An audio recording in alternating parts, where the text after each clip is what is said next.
በወቅቱ አብይን ያስበረገገው ከወንድ ጋር እንደዛ ከመሆኗም በላይ ሊያወራት ሲሄድ ያለችው ነገር ነበር። ፌቡ አቤት ምን ነበረ? ታውቂዋለሽ? ኧረ እኔ አላውቀውም። ስምሽን ጠራ። የሰፈር ልጅ ቸግሮሽ ምን ልርዳሽ ብሎ የትራንስፖርት ምናምን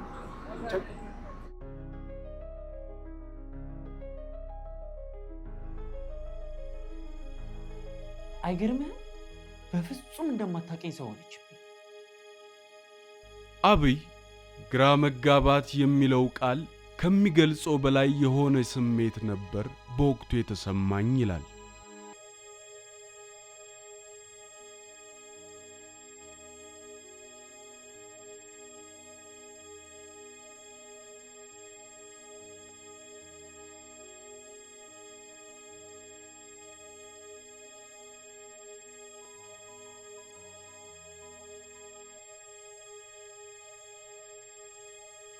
መጀመሪያ አብራት ከነበረው ወንድ ጋር እንደዛ መሆኗ ደስ ባይለኝም ያው የልቤን ፈጣሪ ነው የሚያውቀው። ምንም አልጠረጠርኩም። ማን ልበል ስትለኝ እየቀለደችም መስሎኝ ነበር። እሷ ግን ይባስ ብላ ገላንጣ ከመስሪያ ቤቷ ገፋፍታ አስወጣች።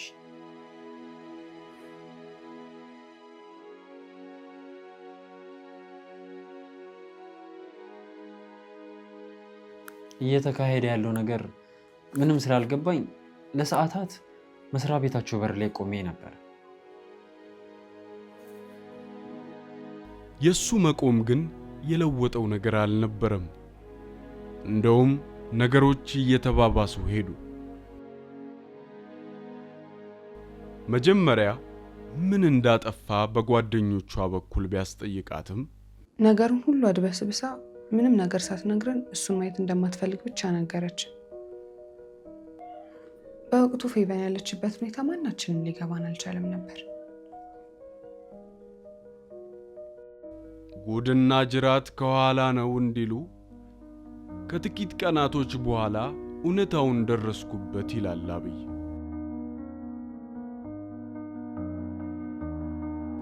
ያቺ ከኔ ውጪ ወንድ ቀና ብላ አይታ የማታውቀው ከኔ በመልክም ባስተሳሰብም በገንዘብም የተሻሉ ወንዶች የራሳቸው ሊያደርጓት ሲረባረቡባት ከነድህነቴ እኔን ከሁሉ አስበልጣ የኖረችው የልጅነት ሚስቴ ሲሳሳቁ ካየዋቸው ወንድ ጋር በፍቅር እፍ ክንፍ ብላ ጠበቀችኝ።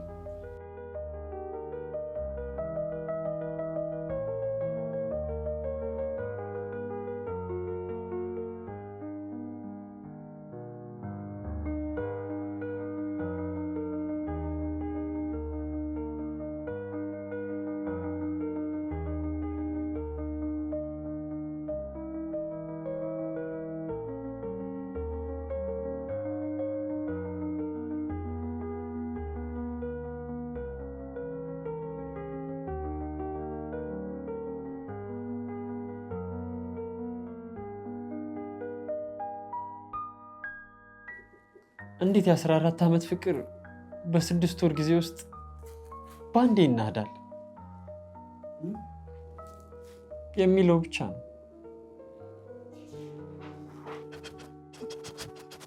ያ እናትና አባቱን እንኳ የማያውቃቸው አብይ የኔ የሚላትን አንድ ሰው ብትኖረው እሷን ከዳቸው። በዚህም የተነሳ ወደዛ ወደሚፈራው ወደሚሸሸው የብቸኝነት ዓለም ከ14 ዓመታት የፍቅርና የትዳር ሕይወት በኋላ ዳግም ተመለሰ።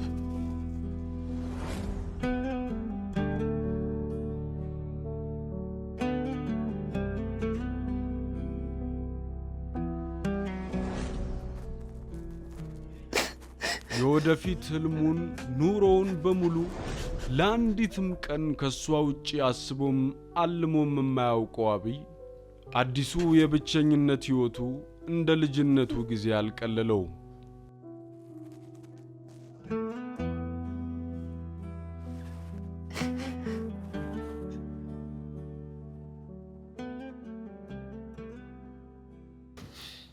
ከዛስ ምን አደረክ? በየሄደችበት ሁሉ መከታተል ጀመርኩ። ለምን?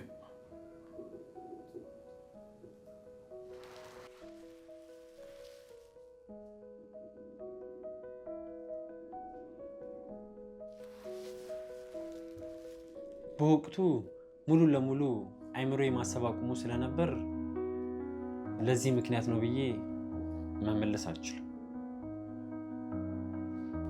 አብይ ብቸኝነቱን ሊለምደው አልቻለም። የለመደው አዲስ ነገር ቢኖር እሷንና የሥራ ባልደረባዋ የሆነውን ፍቅረኛዋን ስራዬ ብሎ በየሄዱበት መከታተል ነበር።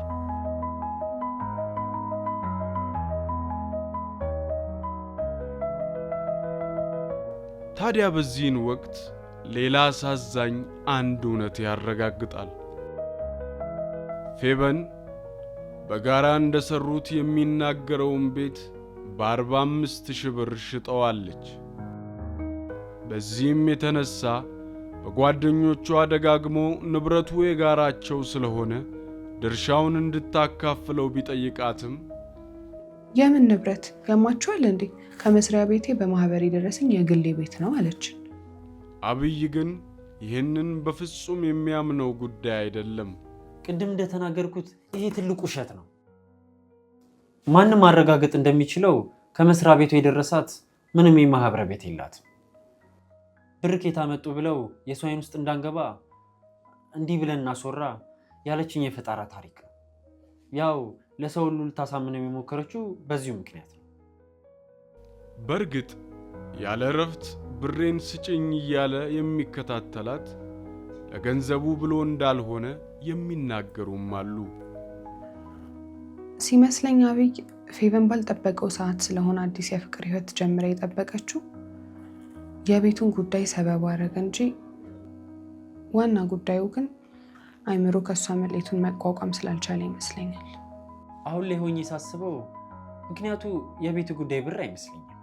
አብይ ይህንን ይበል እንጂ የቤቱን ጉዳይ ሊተወው አልቻለም።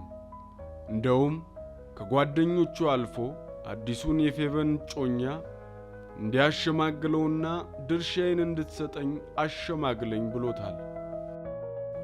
በወቅቱ የተፈጠረውን ነገር አብይ ሲናገርም ከሷ የበለጠ አንቋሾና አዋርዶ ጭራሽ አጠገቧ እንዳልደርስ አስፈራራኝ ይላል። አዲሱ ፍቅረኛዋ ሲያዋርደኝም ፌበን አጠገባችን ሆና በንቀት ታየኝ ነበር ሲልም ይጨምራል።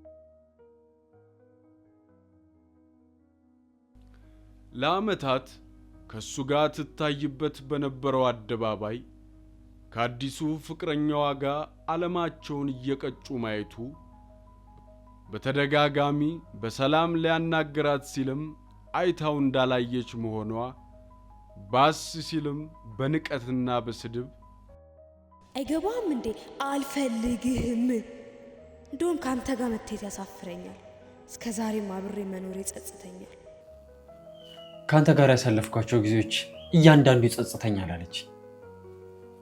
ካንተ ጋር መተት ያሳፍረኛል አለች። እንዲህ አለችህ? አይገርምም? ቃል በቃል እንደዚህ ነው ያለች።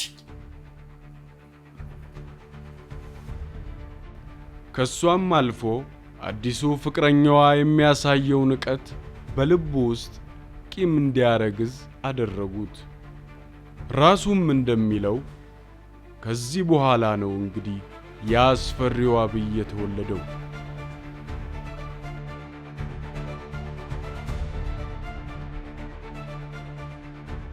ታዲያ የአሁኑ አብይ ለወራት እንዳደረገው ፌበንን ባዶ እጁን የሚከታተላት ሰው አልሆነም። ሽጉጥ ገዛ። እሷን አቅፎ ለዓመታት በተመላለሰባቸው ጎዳናዎች ከጀርባው የወሸቃትን መሳሪያ ደጋግሞ መኖሯን ቼክ እያደረገ ለጥቂት ቀናቶች ተመላለሰበት። አሁን ለመወሰን የቀረው እሷንና አዲሱን ፍቅረኛዋን ጭር ያለ ቦታ ላይ አግኝቶ ቃታ የሚስብባት ቀን ብቻ ነበረች።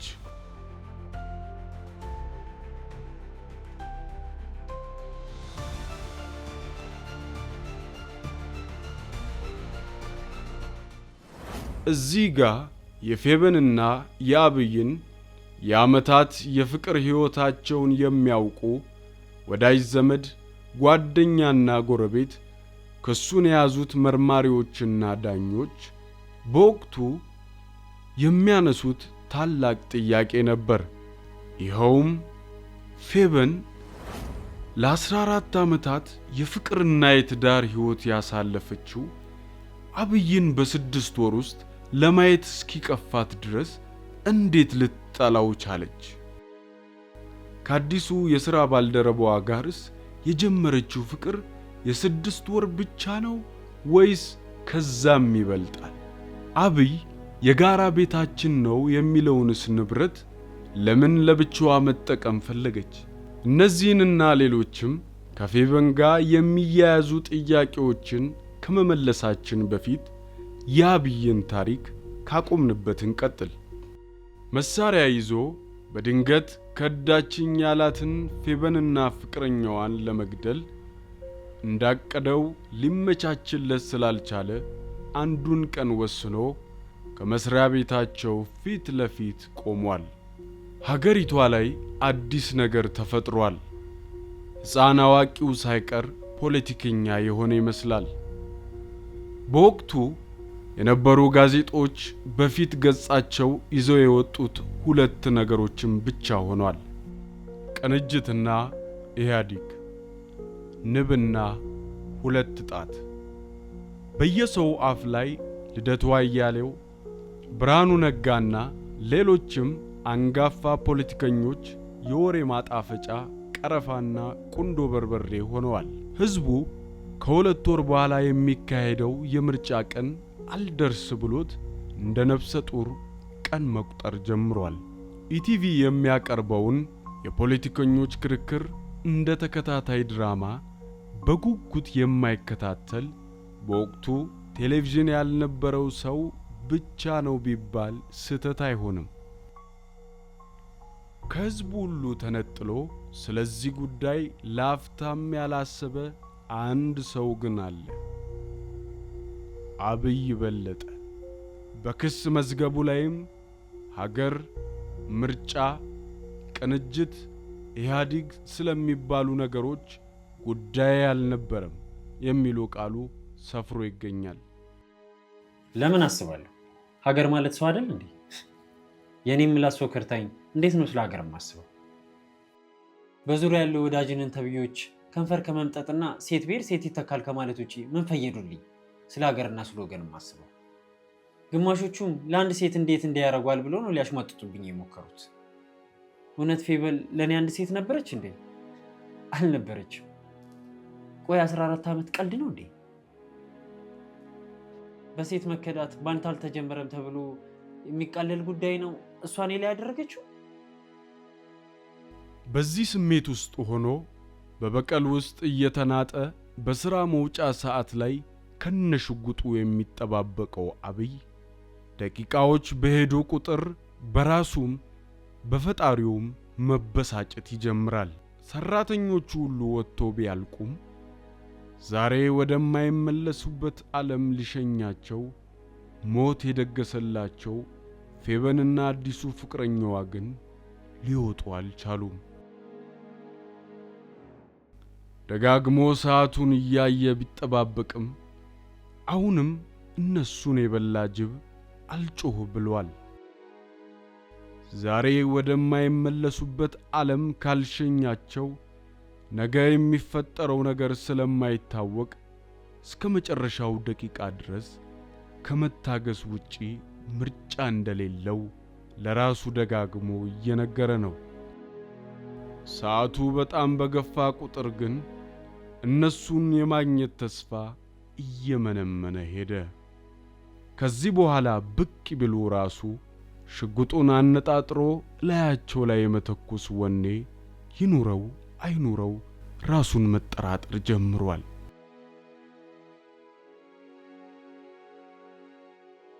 ዛሬ እዚች ዓለም ላይ የምትኖርበት የመጨረሻ ቀኗ መሆኑን ያላወቀችው የቀድሞ ሚስቱ ፌበን ከመስሪያ ቤቷ ብቅ አለች። ዘውትር እንደምታረገው ፈጠን ፈጠን እያለች ከመስሪያ ቤቷ መራቅ ጀመረች። አብይ ግን አሁንም የመስሪያ ቤቱን በር በጉጉት እየተመለከተ ካለበት አልተንቀሳቀሰም። ያ የሚጠባበቀው ሰው ሲቆይበት እንዴት ዛሬ ብቻዋን? እሱስ አንድ ላይ ስለበደሉኝ አንድ ላይ ገላቸዋለሁ ያለው እቅዱ ባይሳካለትም ዋናው ልቡን ያቆሰለችው የመኖር ትርጉሙን እንዲጠፋበት ያደረገችው ሴት ግን ስላለች ሽጉጡን ከለበሰው ሹራብ ውስጥ እንዳለ አቀባብሎ በርቀት መከታተል ጀመረ።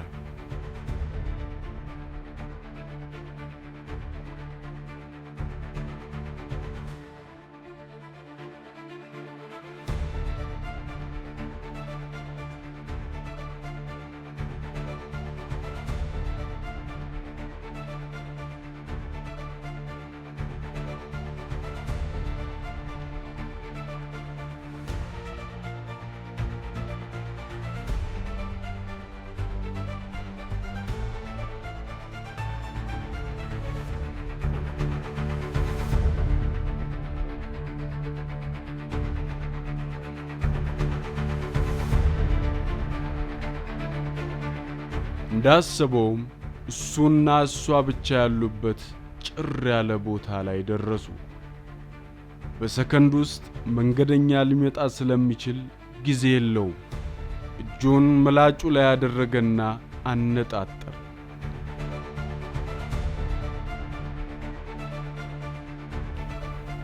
ነገር ግን ለመተኮስ መወሰን አቃተው። ከመቅጽበት ሐሳቡን ቀየረና ሽጉጡን ጀርባ ውስጥ ከቶ ፈጠን ፈጠን እያለ ደረሰባት። ሐሳብ ያስቀየረህ ምንድን? ልጠይቃት ስለፈለኩ። ምንድነው የምትጠይቃት? ለምን እንደዚህ ያደረግሽ? በ6 ወር ውስጥ እንዴት ተቀየርሽ ብዬን የጠየኳት። አብራኝ እንድትሆን ምናምን አይደለም፣ ግን እንቆቅልሽ የሆነብኝ ነገር መፍታት ስለፈለኩ ነው። እና ምን አለች?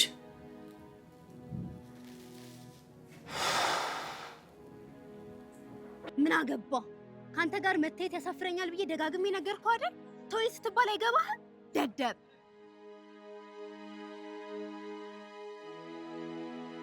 እኔ በግድ ትውደደኝ አለልኝ። መጥላትም መብቷ ነው። ግን ምን አለበት ምክንያቷን ዋሽታ እንኳን ብትነግረኝ። እሱን ካልፈለገች አትንገረኝ። ግን በዛ ልክ መጥላቱን መጸየፉን ምን አመጣው? ለአመታት ተቃቅፈን ኖረን የለ እንዴ? ከኔ ተለይታስ መኖር ማትችል ሰው አልነበረች እንዴ? ሐዘንም ደስታንም አብረኸው ያሳለፍከው የልብ ሰው እንዴት በዚህ ልክ ይናቃል? እሺ ከዛስ?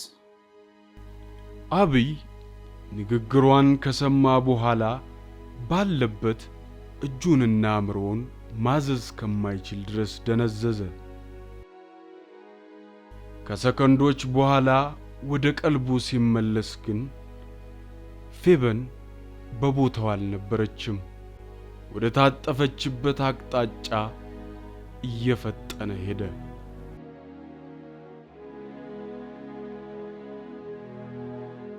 ወደ ቤቷ የምትሳፈርበት ታክሲ ተራጋ ከኋላ ተሰልፋ አያት።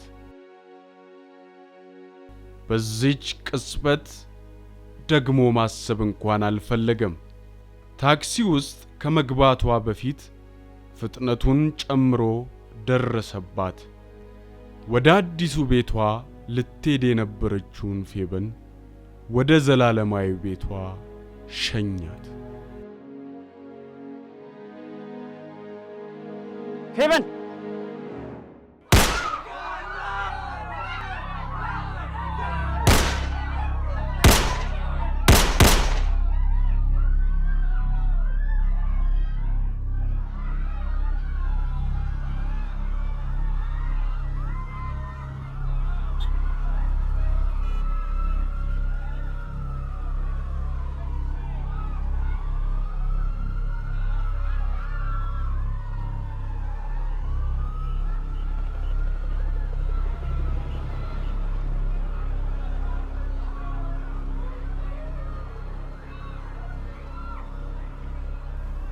ፌበን ለምን ከሱ መለየት ፈለገች? ያ እንደ ነፍሷ ትሳሳለት የነበረው የክፉ ቀን ባሏን በዚህ ልክ ላይኗ ለማየት እንኳ ለምን ጠላችሁ? አዲሱ ፍቅረኛዋ ጋር አብይን የሚያስተው ምን የተሻለ ነገር ብታገኝ ነው የ14 ዓመት ፍቅሯን በ180 ቀናት ውስጥ የናደችው? ከነዚህና ከሌሎችም ያልተፈቱ እንቆቅልሾቿ ጋር ለአንዴና ለመጨረሻ ጊዜ አሸለበች። አብይም ሰው በመግደል ወንጀል በተከሰሰበት ችሎት ለ15 ዓመታት ተፈርዶበት ቀሪ ዕድሜውን በማረሚያ ቤት አጥሮች ውስጥ የሚኖር ሰው ሆነ።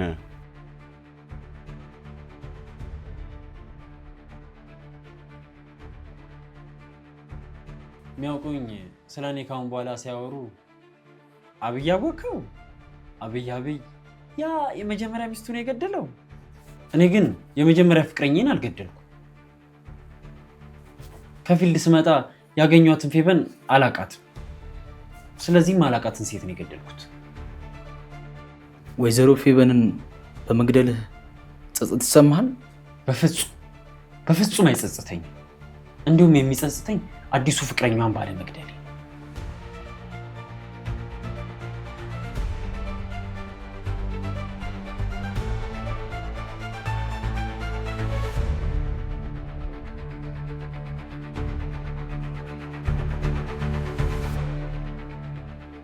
ውድ ቤተሰቦቻችን በእውነተኛ የወንጀል ታሪኮች ላይ ተመስርቶ የሰራንላችሁ ዘጋቢ ፊልም እንደወደዳችሁት እናምናለን። በየሳምንቱ እንደዚህ አይነት አስገራሚ ታሪኮችን እንድናቀርብላችሁ ፍላጎቱ ካላችሁ ቻናላችንን ሰብስክራይብ፣ ቪዲዮውን ላይክ እና ሼር በማድረግ ቤተሰቦቻችን እንድትሆኑ የተሰማችሁንም አስተያየት በኮሜንት በመግለጽ ድጋፋችሁንና ስራችንን መውደዳችሁን እንድትገልጹልን በትህትና እንጠይቃለን።